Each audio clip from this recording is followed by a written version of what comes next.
have the Queen of Cups, the Death card, and the Six of Pentacles.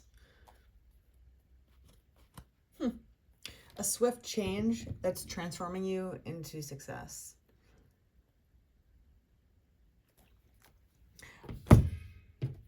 Let me see here for a second.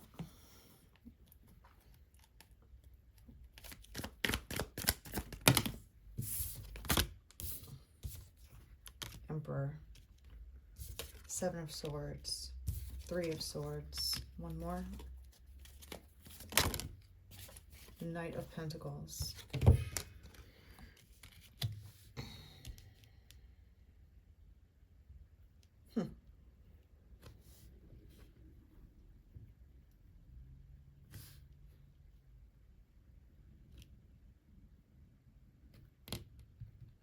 So what I'm seeing here is that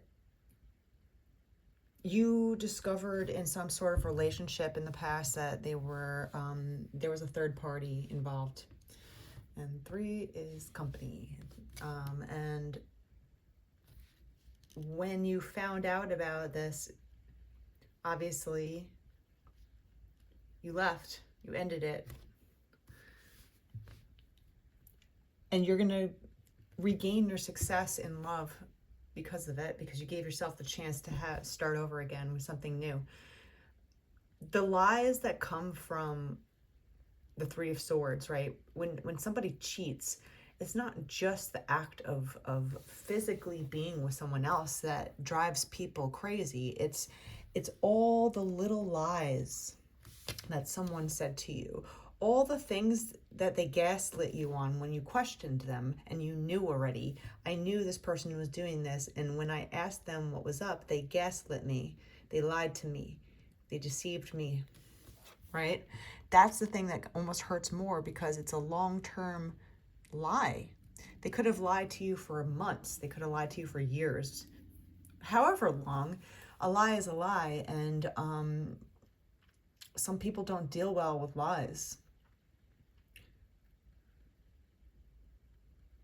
This is someone that you really thought you would go the distance with, Emperor, right? Like, you were in your feelings with this person. You did respect them, the person that you thought they were. Obviously, you don't think that they are that person anymore, but you know, we all fall in love with an idea of a person, and that type of fantasy, if you will, could get you in trouble when you don't look at the actual facts. You know, you look at an emperor, someone that's in charge of something, someone that's the head of a organization or just really successful, let's say, and you're like, yes, I respect this man. He's smart, he's intelligent, he's kind to me, you know, I think, you know, all these things, and you're like, this is going to be the one. I know it, right? I'm going to go to the distance. And then all of a sudden, your world gets turned upside down with the Three of Swords because you learn that they lied. They've been lying to you this whole time.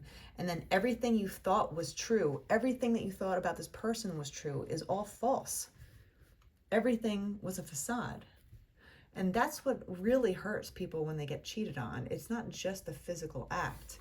It's all the lies. Everything that you once knew is no longer. And that's the most destructive part, is that you question everything then at that point. And I think you put an end to this, and you're reborn again, you know, and there is success here waiting for you because of it. But you had to go through some sort of lies, trickery, cheating.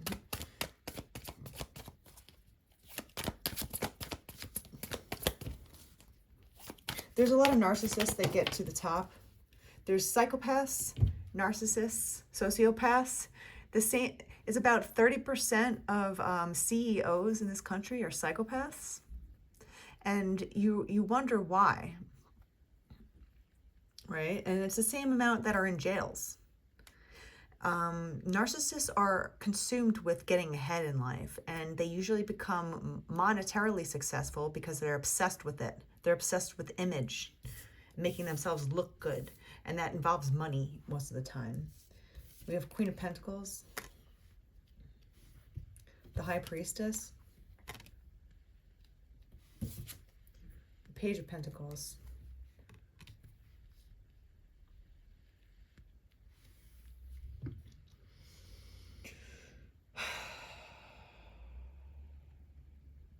You obviously knew what was going on, but you didn't want to know.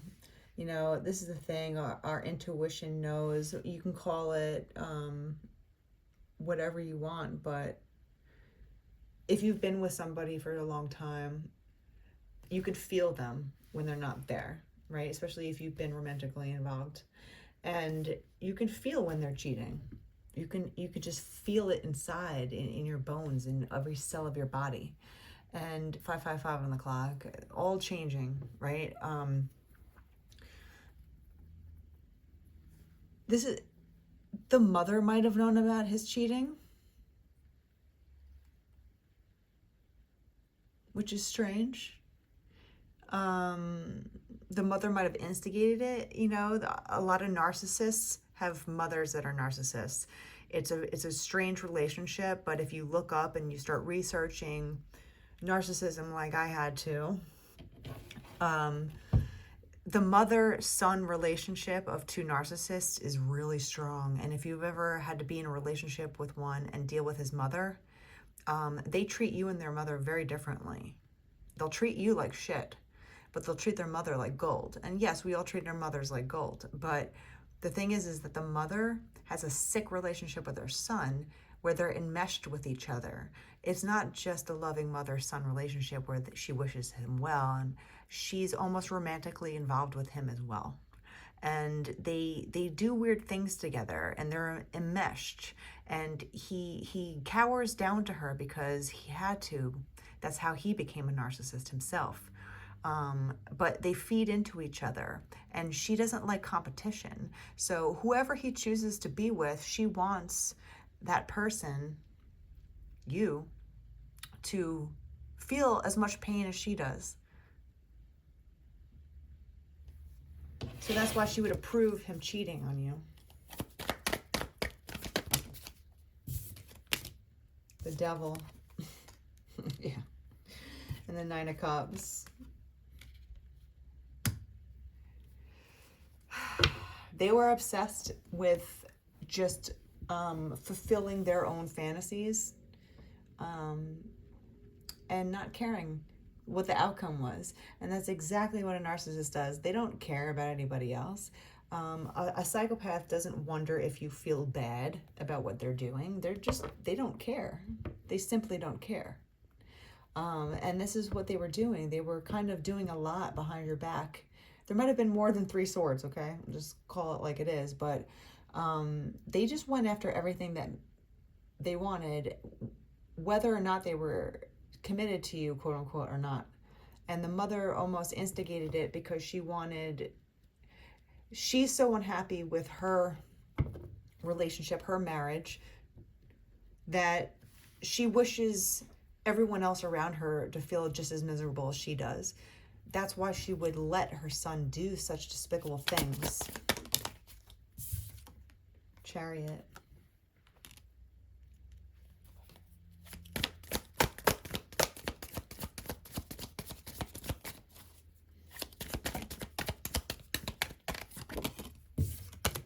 And 10 of Wands. This became too much for you because it bum rushed you. When you finally get it, right? When you finally solve your own mystery of what was happening to you, you'll feel like you just got hit by a bus. And you'll also validate how tired you are, 10 of Wands, you know, with dealing with all these things. Because when you know that someone's lying to you and they won't admit it for the life of them, but you know with every fiber of your body that they're still lying to you, you become consumed, right? You almost become obsessed because you know it's cognitive dissonance, right? It's like having 2 conflicting thoughts at the same time. It makes people crazy. And it's also very tiring because you're constantly vigilant, hyper vigilant on finding out the truth. Instead of living your life and being happy, now you're a sleuth trying to find out little clues on what this person is doing. It's too much.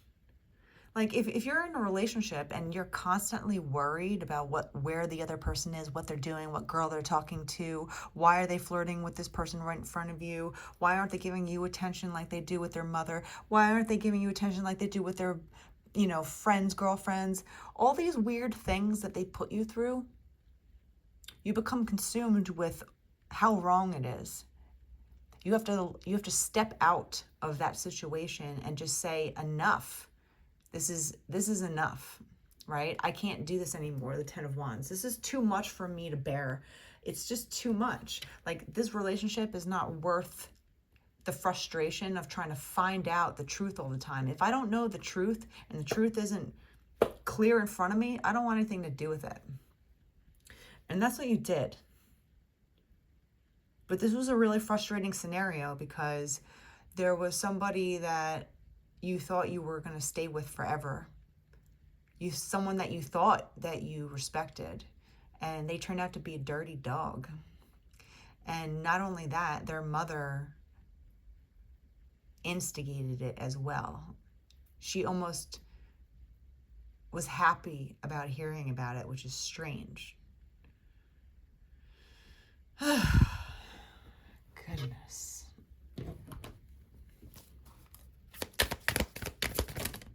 Earth signs and communication. You might be an earth sign, someone else might be, the other person might be an earth sign, the mother might be an earth sign. There's some sort of approaching communication that's going to come in with this person. If this person's from your past, like I wouldn't be surprised if someone from your past is going to come back around and try and communicate with you again for some reason. Why are they going to communicate with the collective?